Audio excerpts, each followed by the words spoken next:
हमने देखा कि जिंदा रहने का मतलब है आहार, निद्रा, भय और प्रजनन हो रहा है। उस क्रम में हम 5 इंद्रियों को इस्तेमाल कर रहे हैं, अपनी कल्पनाशीलता, कर्म स्वतंत्रता को इस्तेमाल कर रहे हैं। अपनी पहचान के लिए हम रूप, बल, धन और पद के रूप में उपलब्धियों को पाने की कोशिश कर रहे हैं। इन अस्थायी चीजों से हम स्थायित्व के प्रयास में हैं और भूतकाल की पीड़ा,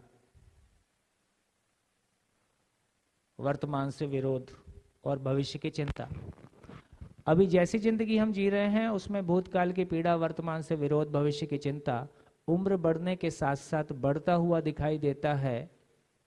उपलब्धियों के साथ साथ ये बढ़ता हुआ दिखाई देता है कि घटता हुआ दिखाई देता है। यदि ये बढ़ता है इन जनरल, तो इसका मतलब जिंदगी की कंपनी लॉस में है कि प्रॉफिट में है। ठीक है, तो कारों के साइज बढ़ गए, मकान के साइज बढ़ गए, टर्नओवर बढ़ गए, पद बढ़ गए, लेकिन जिंदगी लॉस में है। इसका मतलब कहीं तो लोचा है, उस लोचे को पकड़ने की जरूरत है। तो मैं दूसरी तरफ चलता हूं, तो फिर जीना किसके साथ होता है? तो जीना किसके साथ नहीं होता है इसकी चर्चा हमने ब्रेक के पहले की थी। किसके साथ जीना नहीं होता है? भय के साथ, गरीबी के साथ, अपमान के साथ। तो तमाम नेगेटिविटी के साथ, किसी भी नेगेटिव स्थिति के साथ में जीना नहीं होता है ना। जीना तो पॉजिटिव के साथ होता है। तो उसको एक नाम दिया, बहुत सारे नाम देने की बजाय उसको एक नाम दिया, स्वयं के प्रति विश्वास। स्वयं के प्रति विश्वास का मतलब है, यदि स्वयं के प्रति विश्वास होगा तो मैं समाधान के साथ हूं कि मैं समस्याओं के साथ हूं। तो स्वयं के प्रति विश्वास को समझने के लिए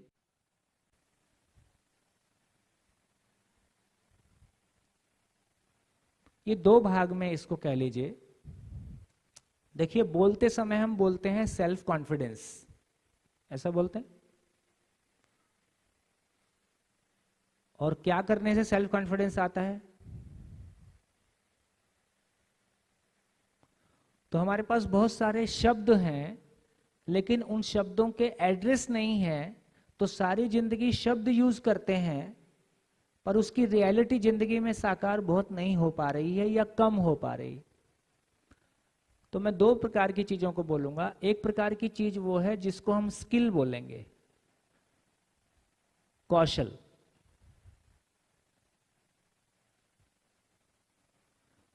दूसरी चीज वो है जिसको क्या बोलूं, समझण बोल दूं।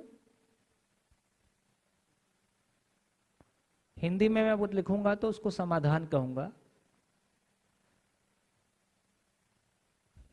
समाधान का मतलब है पेरिनियल सॉल्यूशन।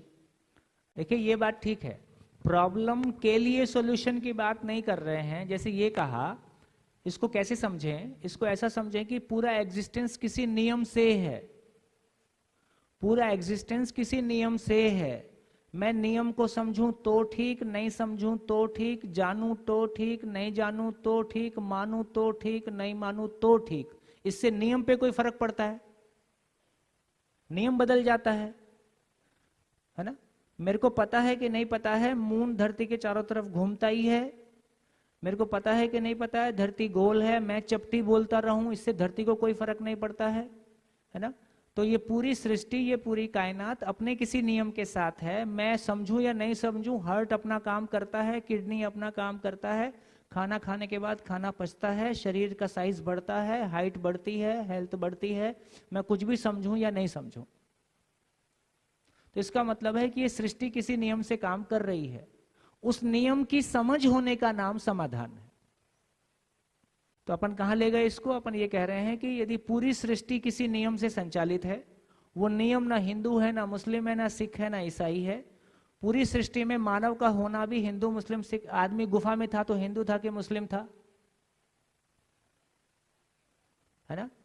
तो आप पाएंगे कि वो तो मानव ही था, ये ठप्पाकरण बाद में हुआ।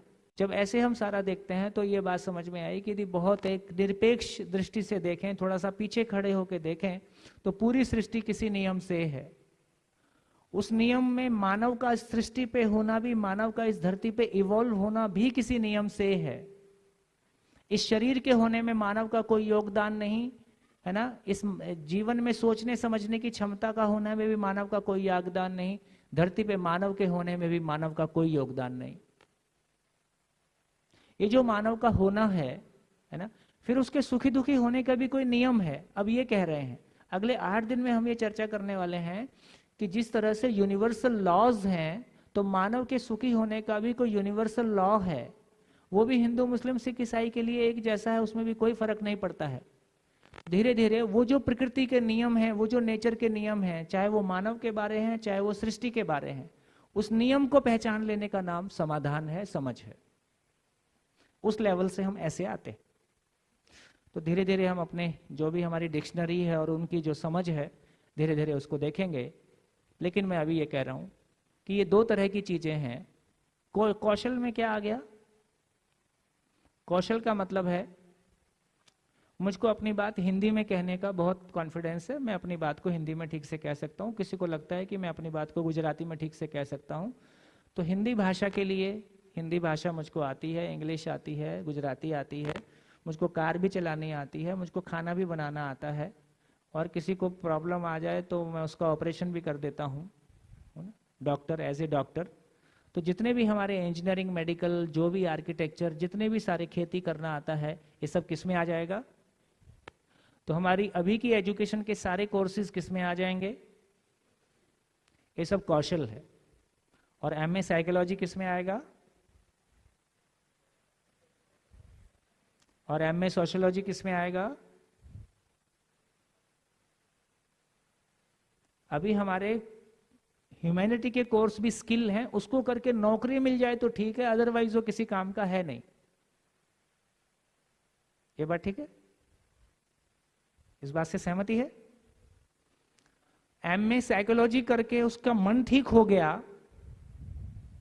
उसको अपना मन समझ में आ गया एमए साइकोलॉजी करके, और अब उसका मन हमेशा प्रसन्न रहता है ना?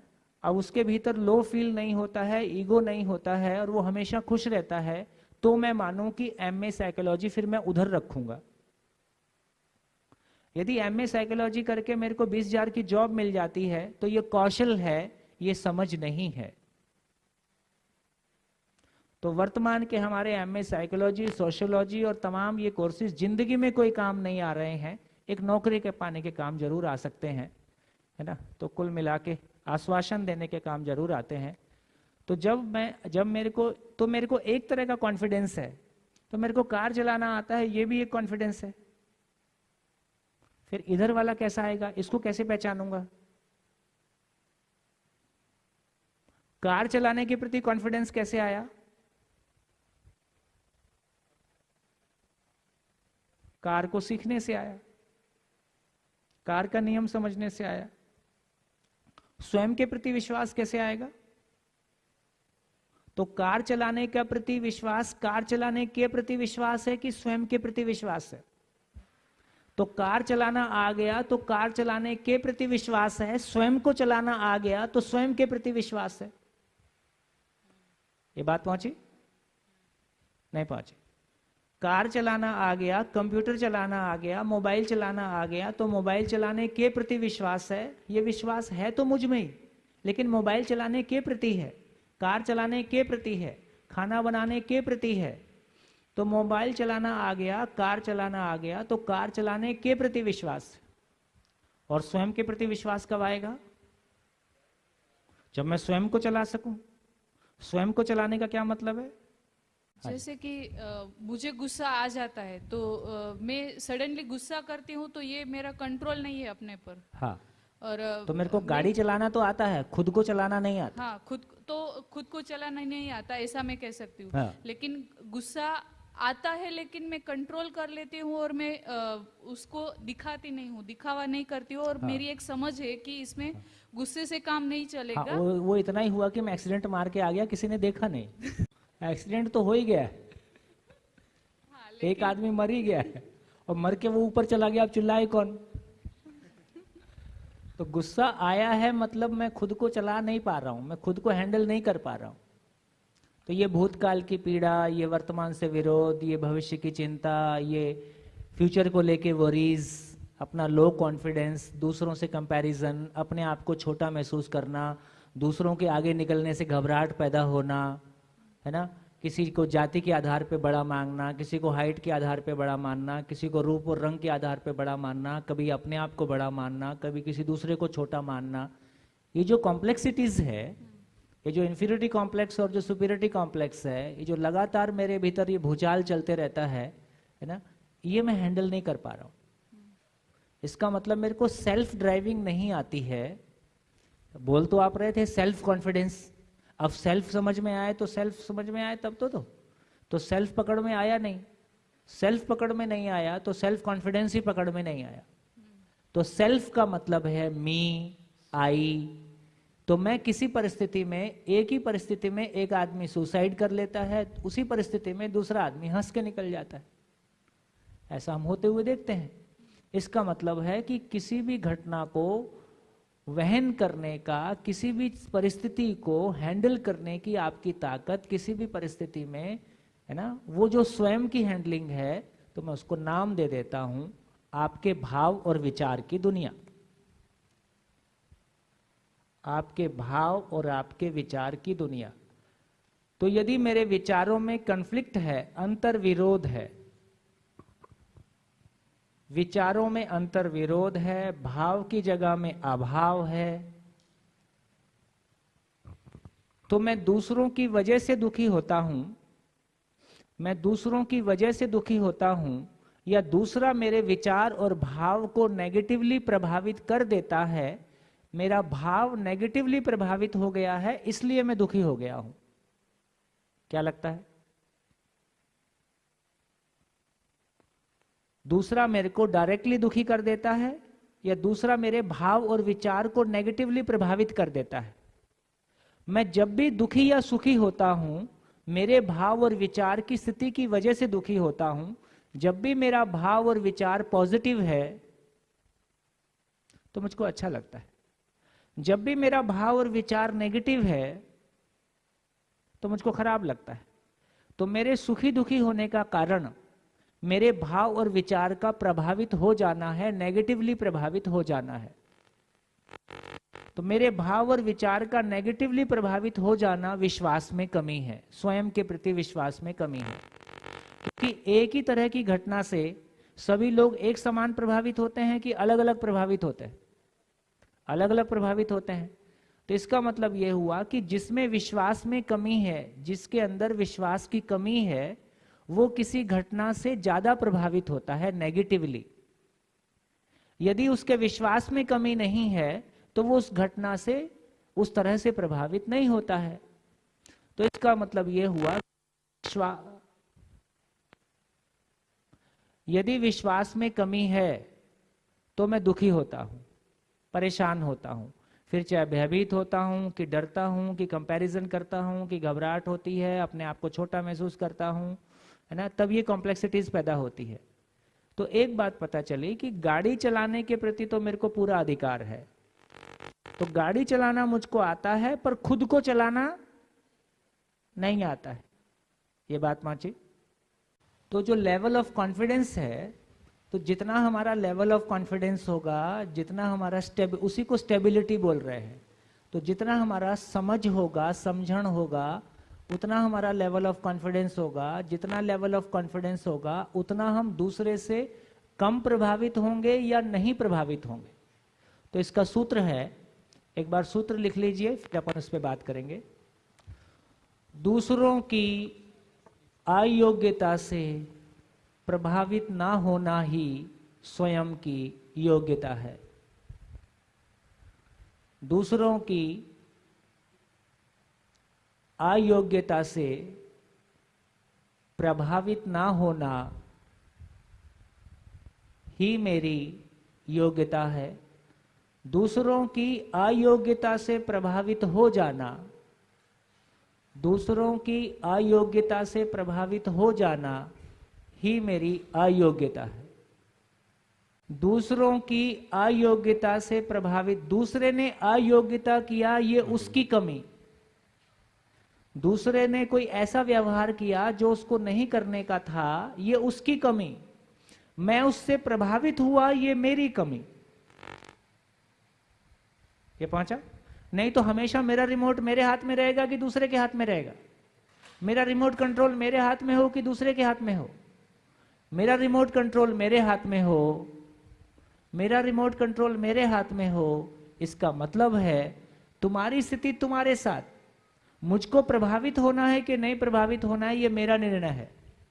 जितना मैं उस स्थिति को पा जाता हूं, जितना मुझ में स्वयं में विश्वास आ जाता है, भाई सास जैसी है वैसी है, पिता जैसे हैं वैसे हैं, दोस्त जैसे हैं वैसे हैं, अब पूरी दुनिया ठीक हो जाएगी तो ही मैं सुखी होऊंगा, क्या ये संभव है?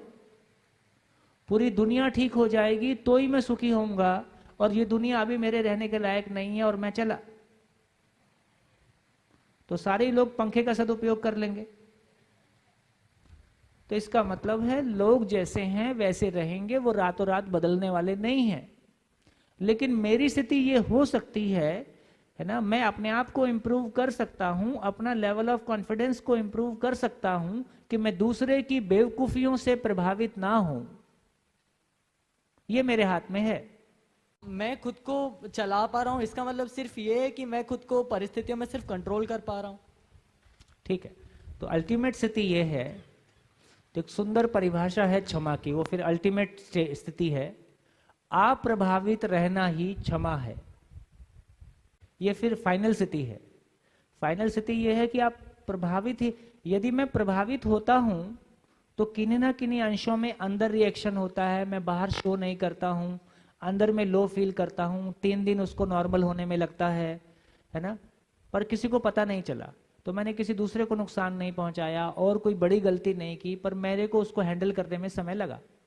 ये स्थिति हो सकती है। लेकिन फिर मैं किसी ऐसी स्थिति को पा जाना चाहता हूं जब मैं प्रभावित ही नहीं होता हूं, तो इसलिए उसको एक कहा क्षमा की परिभाषा है अप्रभावित रहना ही क्षमा है। मैं ऐसे स्टेट ऑफ माइंड को पा जाता हूं जब मैं तमाम तरह की नेगेटिव और तमाम तरह की चीजों से अप्रभावित, वो मुझको छू ही नहीं सकता, मैं उस स्थिति को पाना चाहता हूं, फिर वो उसकी फाइनल स्थिति है। तो कम से कम अभी धीरे से शुरू करते हैं, फिर आगे चलते हैं। तो यदि हम सारे इस पूरे वर्कशॉप में जो केंद्रीय मुद्दा है, जो मूल मुद्दा है, वो यही है कि यदि हम बाई एजुकेशन इंजीनियर बना सकते हैं, डॉक्टर बना सकते हैं, तो बाई इंजीनियर हम आदमी बन सकते हैं कि नहीं बन सकते हैं, आदमी बना सकते हैं कि नहीं बन सकते हैं, कि ऐसे ही घायल होते रहेंगे, घायल करते रहेंगे। तो आवश्यकता इस बात की है, यदि मैं इंजीनियरिंग की फाइन डिटेल्स को, मैनेजमेंट की फाइन डिटेल्स को, मेडिकल की फाइन डिटेल्स को, इतनी सूक्ष्म डिटेल को 10-10 साल पढ़ता हूं, उसकी एक एक फाइन डिटेल तक जाता हूं, तो मैं उसी तरह से मानव की डिटेल में जा सकता हूं। ये सोचने की मशीन कहाँ है, ये कैसे काम करती है, इसका एक एक पार्ट किधर है ना, यदि मेरे को वो समझ में आएगा तो फिर मैं उसको भी कन्वे कर सकता हूं। तो इसी को समझना है कि यदि मेरी स्टेट ऑफ माइंड ऐसी है तो ये ऐसी कैसे है, और दूसरे की होना है तो उसके लिए क्या करना होगा। बढ़िया। लेकिन ये क्लैरिटी अब कितने लोगों को बन गई कि विश्वास 2 तरीके का होता है। इसको बोला सापेक्ष विश्वास। ये सापेक्ष है, ये हमेशा सापेक्ष है, ये किसी के कंपैरिजन में ही है। आप बहुत अच्छा खाना बनाते हैं, आपसे अच्छा कोई बना ही सकता है, और जो खाना आपका खाना बहुत अच्छा किसी को पसंद ना आए और दूसरे का खाना पसंद आ जाए, ऐसा हो सकता है। तो इसमें कोई एब्सोल्यूटनेस नहीं है। एक परफ्यूम किसी को बहुत पसंद आ सकता है, दूसरे को बिल्कुल उससे इरिटेशन हो सकता है। एक कलर किसी को बहुत पसंद है, दूसरे को बिल्कुल पसंद नहीं है। एक तरह का नैन नक्श किसी को बहुत पसंद है ना, दूसरे को बिल्कुल पसंद नहीं है। तो फिजिकल चीजों के अंदर एब्सोल्यूटनेस नहीं है। एक चीज सबको समान रूप से पसंद आएगी, एक चीज एक ही आदमी को पूरी जिंदगी पसंद आएगी, ऐसा नहीं है। इसलिए ये हमेशा सापेक्ष है, रिलेटिव है, ये निरपेक्ष है, इसमें एब्सोल्यूटनेस है, उसको धीरे धीरे देखेंगे। लेकिन कम से कम अभी की चर्चा में, हमारे इस सभा में हर एक व्यक्ति को ये कन्वे हो गया कि आदमी के पास 2 तरीके का विश्वास होता है। एक तरीके का विश्वास कौशल के प्रति विश्वास है, दूसरे तरीके का विश्वास स्वयं के प्रति विश्वास है। स्वयं के प्रति विश्वास भाव और विचार की क्वालिटी है। तो मेरे भाव और विचार की क्वालिटी ही मेरे सुख दुख का कारण है। भाव के विचार, भाव और विचार 24/7 है। सोते समय भी किसी ने धोखा दे दिया तो पसीना छूट जाता है ना, और नींद खुल के देखते हैं चलो ठीक ठाक है, सपना था, कोई खास बात नहीं है ना, लेकिन आपको फीलिंग तो वही आती है। तो भाव और विचार की दुनिया 24/7 है। मेरे भाव और विचार की दुनिया, मेरे भाव और विचार की दुनिया, मेरा स्वयं के प्रति विश्वास, इसका क्या मतलब है? मेरा भाव और विचार हमेशा मेरे लिए सुखदाई है। मेरा भाव और विचार हमेशा मेरे लिए सुखदाई है और ये सभी के लिए सुखदाई है।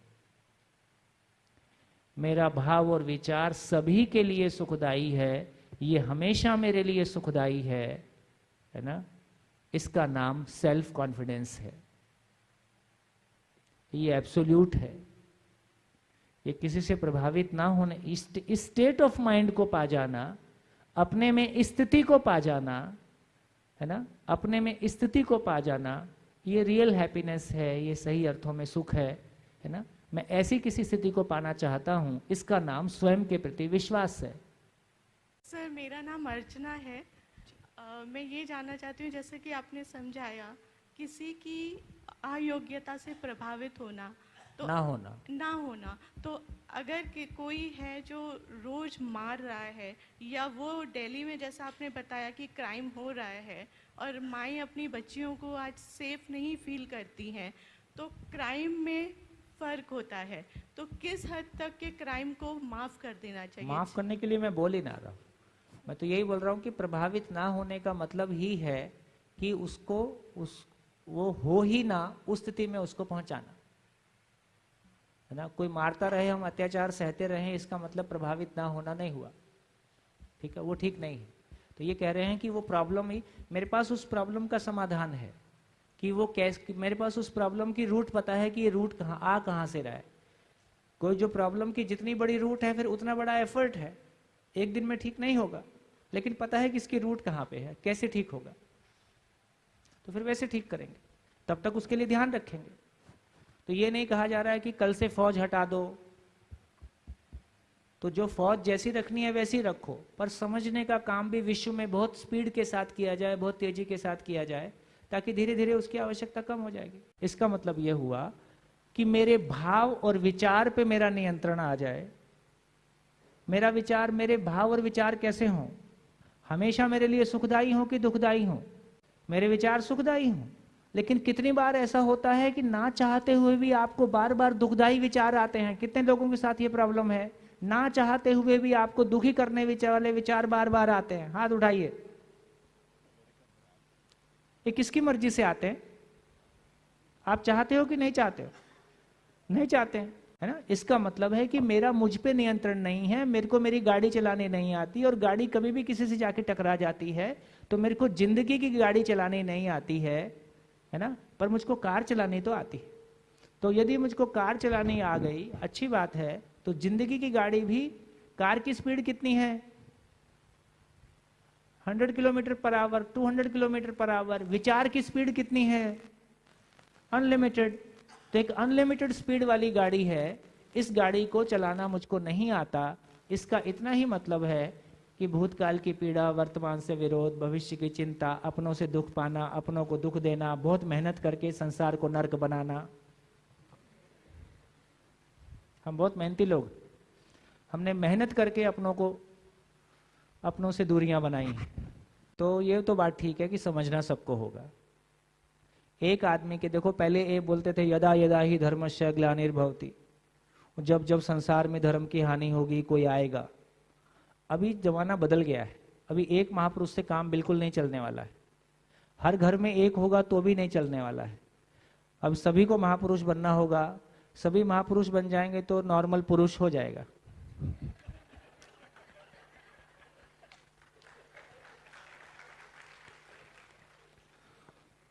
ये पुरुष नॉर्मल नहीं है, इसलिए बार बार महा करना पड़ता है। तो अच्छी बात यह है कि हर बच्चा जन्म से जिज्ञासु है, वो जिंदगी समझना ही चाहता है। हमको जिंदगी की समझ नहीं है तो हम उसको गोरा काले का फर्क दे दिए, हिंदू मुस्लिम का धर्म दे दिए और तमाम तरह की नेगेटिविटी। हमने बहुत मेहनत करके, देखो हम आशीर्वाद देते हैं अपने बच्चों को, सदा सुखी रहो, देते, पर सच्चाई ये है, सूत्र ये कहता है, जो जिसके पास है वह उसको बांटेगा ही। कंफ्यूज्ड आदमी कंफ्यूजन बांटेगा। तो हम माँ बाप के पास जिंदगी नहीं थी, हमने बच्चों को अधूरी जिंदगी दे दी, और सच्चाई ये है कि हमने आशीर्वाद दिया, बेटा हम भी दुखी रहे, तुम भी दुखी रहना, और ये आशीर्वाद फलता है। हर पीढ़ी के साथ ये आशीर्वाद फलता गया। तो आवश्यकता इस बात की है कि एक बच्चा जन्म से जिज्ञासु है, वो समझना ही चाहता है, वो जिंदगी को समझना चाहता है। जब वो जिंदगी को समझना ही चाहता है, उस समय हम उसके साथ जिंदगी दे सके। अभी रायपुर में कुछ पेरेंट्स के साथ में मीटिंग चल रही थी, तो पेरेंट्स बड़े सीरियस थे कि हम अपने बच्चों को क्या दें और अपने बच्चों के साथ कैसे जिएं। मैं चलो एक बोर्ड पे लिख लेते हैं कि हम अपने बच्चों में क्या चाहते हैं, क्या नहीं चाहते हैं। तो बोर्ड पे एक टेबल बनाई गई, क्या चाहते हैं, क्या नहीं चाहते हैं। जब बोर्ड भर गया तो जितने अब तक के जितने अवतारी पुरुषों के जितने गुण हो सकते थे, सारे माँ बाप अपने बच्चों में वो देखना चाहते। तो मैंने कहा बस एक ही काम करना है, ये बिल्कुल मुश्किल काम नहीं है, जितने गुण आपने बोर्ड पे लिखवाए हैं उतने गुणों के साथ आप जी लो, आपको देख के आपका बच्चा ऐसा जी लेगा। इतना ही तो करना है। तुम चोरी करो, बच्चे से ईमानदारी की अपेक्षा करो, तुम बैठ के दूसरे भाई की और दूसरों की चुगली करो, उससे तुम चाहो कि ये श्रेष्ठ बन जाए, तुम धर्म और जाति के आधार पे, पैसे और उसके आधार पे, रंग के आधार पे भेद करो, उससे चाहो कि वो कुछ बेहतर हो जाए, ये नहीं होगा। तो एक माँ बाप की अपने बच्चों के लिए सबसे बड़ी गिफ्ट है कि उसके माँ बाप और उसका वातावरण एक सही आचरण के साथ जीते हुए उसको दिखाई दे जाए। बच्चे में तो कोई कमी नहीं है, जो उसको जीता हुआ दिखाई दिया उसने उसको ले लिया। आप गुजराती बोलते थे, उसने गुजराती ले लिया। आप खाना खाते थे, उसने खाना खाना सीख लिया। मकान बनाते थे, मकान सीख लिया। कंप्यूटर मोबाइल ऑपरेट करते थे, वो सीख लिया, है ना। संबंध पूर्वक हम नहीं जीते थे, वो उसको नहीं आया। तो मेरे भाव और विचार पे मेरा नियंत्रण हो, मेरा भाव और विचार हमेशा मेरे लिए सुख। आपका भाव सही हो, इसके लिए भाजपा ने, कांग्रेस ने मना किया? इसके लिए हमारे संविधान ने मना किया? इसके लिए किसी धर्म ने मना किया? तो हमारे भाई भाई में बंटवारा होता है, इसको किसी ने, ये तो हमारी प्रॉब्लम है। इसका मतलब है कि मेरे भाव और विचार सही हों, ये मेरा काम है, ये किसी दूसरे का काम नहीं है। तो मेरा भाव और विचार सही हो, मेरा भाव और विचार हमेशा मेरे लिए सुखदायी हो, तो मैं अपना भाव और विचार सुखदायी बना सकूं, आने वाली पीढ़ी को उसके भाव और विचार के साथ में वो उसका भाव और विचार सुखदायी कैसे हो। यदि मैं इंजीनियर था तो इंजीनियर बना दिया, भाव और विचार समझ में आ जाएगा तो इसको दूंगा, क्या दिक्कत है। तो अब ये क्लैरिटी बन गई कि स्किल और कौशल के प्रति विश्वास एक अलग चीज है। जब मेरे को वो काम करना होता है तो मेरा वो कॉन्फिडेंस बना रहता है। भाई अभी कार चला के कहीं जाना है तो मैं बहुत कॉन्फिडेंट हूं कि हाँ मैं ले जाऊंगा, लेकिन कार चलाते समय भी यदि कोई भूतकाल की पीड़ा, वर्तमान से विरोध, भविष्य की चिंता अपने अंदर बना हुआ है तो उसका प्रभाव रहेगा कि नहीं रहेगा। 10 साल पहले सास ने ऐसा बोला था और मेरा अपमान कर दिया था, या मेरे पिता ने ऐसा बोल दिया था, या पार्टनर ने ऐसा बोला था, है ना। तो याद रहता है कि नहीं रहता है? वो याद रहता है। तो कार मैं अच्छी चला रहा हूं, लेकिन मेरी मानसिक स्थिति पे उसका प्रभाव मेरे साथ बना हुआ है। तो अच्छी स्किल होने के बावजूद, स्किल से जो अच्छा होना था हो गया, मैं दूसरे के घर पहुंच गया, मैं अपने घर पहुंच गया, लेकिन मेरा स्टेट ऑफ माइंड लगातार उसी विचार के साथ चल रहा है ना, उसी चिंता के साथ बना हुआ है। ये तो इसको मैं, इसमें मेरे को कार चलाना बहुत अच्छा आता है इसलिए मेरा मन शांत रहेगा, ऐसा नहीं है। इसका आपस में कोई रिलेशन नहीं है। तो स्टेट ऑफ माइंड कोई अलग चीज है, ऐसा हम क्लियरली पहचानने की कोशिश कर रहे हैं। तो आगे चले तो एक बात पता चला कि स्वयं के प्रति विश्वास का मतलब है एक आदमी जिसके पास समाधान है, तो ये आदमी कैसा होगा? शिकायत के साथ होगा कि शिकायत से मुक्त होगा? ये शिकायत से मुक्त होगा, क्योंकि इसके पास समझ है, समाधान है, तो ये शिकायत मुक्त होगा। ये शिकायत मुक्त मानव है, ये प्यार से भरा हुआ मानव है, जिम्मेदारी से भरा हुआ मानव है, ये दूसरों की जिंदगी में दूसरों को, है ना, कुछ देने की जगह में आ गया है, तो ये शिकायत मुक्त मानव है, ऐसा हमने कहा। अब ये समझ में आ गया कि मेरा खुश रहना मेरी जरूरत है, मुझको खुश रहना आता है। मैं अपने में ये कहने की स्थिति में आ जाऊं कि मुझको खुश रहना आता है, ठीक, मुझको खुशी क्या है ये पता है, मेरे भाव और विचार पे मेरा नियंत्रण है ना, मेरे पास ऐसा कोई भाव और विचार नहीं आएगा जिससे मैं अनावश्यक दुखी होता हूं। तो ऐसा यदि ऐसा है तो फिर ऐसा मैं दूसरों को होने में सहयोग दे सकता हूं कि नहीं? इसका मतलब है यदि स्वयं के प्रति विश्वास होगा तो उसका मैनिफेस्टेशन संबंध के प्रति विश्वास के रूप में दिखाई देगा। तो संबंध के प्रति विश्वास का मतलब है शिकायत मुक्त संबंध। बढ़िया। तो एक बात समझ में आ गई कि जिसकी अपने से बात हो गई उसकी अपनों से बात हो जाती है। यदि अपनों से बात नहीं हो रही है इसका मतलब है कि अपने से बात करना नहीं आता है, खुद से बात करना नहीं आता है। शरीर से अभी हमारे पास जो भाषा है वो शरीर की भाषा है, चाहे वो गुजराती है, चाहे वो हिंदी है ना, चाहे वो इंग्लिश है। हम शरीर के बारे कोई बात कर पाते हैं।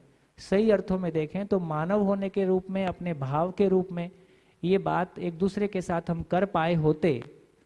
भाई शरीर, मकान के बारे बात ठीक से करनी आती है तो मकान कितने बढ़िया है, गाड़ी के बारे में बात करनी आती है तो फिजिकल चीजों के बारे में हमारा ज्ञान है, इसलिए वो प्रमाण के रूप में उपलब्ध है। मानव के बारे हमारे ज्ञान में कमी है, इसलिए खुद भी उम्र बढ़ने के बाद साथ साथ और उपलब्धियों के बावजूद किसी शिकायत के साथ है। संबंधों की स्थितियां देखें तो और प्रॉब्लमेटिक है। और जैसे जैसे एजुकेशन बढ़ती गई संबंध में जीने का विश्वास बढ़ता गया कि घटता गया? ये और मुश्किल आ गया। हमने सोचा था कि पढ़ने लिखने के बाद स्थितियां और अच्छी हो जाएंगी, लेकिन जैसे जैसे एजुकेशन बढ़ती गई वैसे वैसे आदमी के साथ जीने का विश्वास और घटा है। ये भी स्थिति हमारे सामने है। यदि ये स्थिति आ गई तो इसका मैनिफेस्टेशन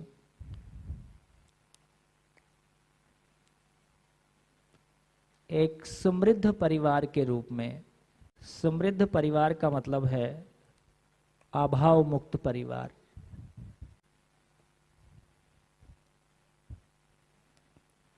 तो दूसरे परिवार शिकायत मुक्त, अभाव मुक्त हो जाएं, ये एक भय मुक्त समाज का आधार है।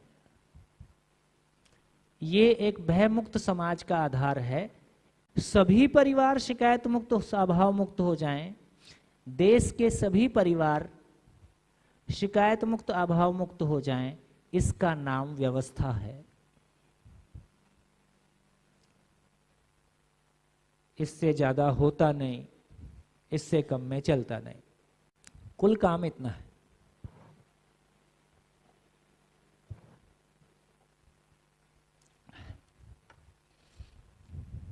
तो ये हमने बात की जीने को लेके। हमने जीने की शुरुआत एक व्यक्ति से देखी, जीने का फैलाव परिवार के रूप में देखा, परिवार का फैलाव दूसरे परिवारों के साथ देखा, और व्यवस्था के रूप में सभी परिवार शिकायत मुक्त, अभाव मुक्त होकर जी सकें, है ना, समाधान और समृद्धि के साथ में जी सकें, समझ के साथ जी सकें, अपने मानव होने को फील कर सकें, अपनी उपयोगिता को फील कर सकें, अपनी उपयोगिता की खुशी मना सकें, है ना। ये मानव के जीने का फैलाव है।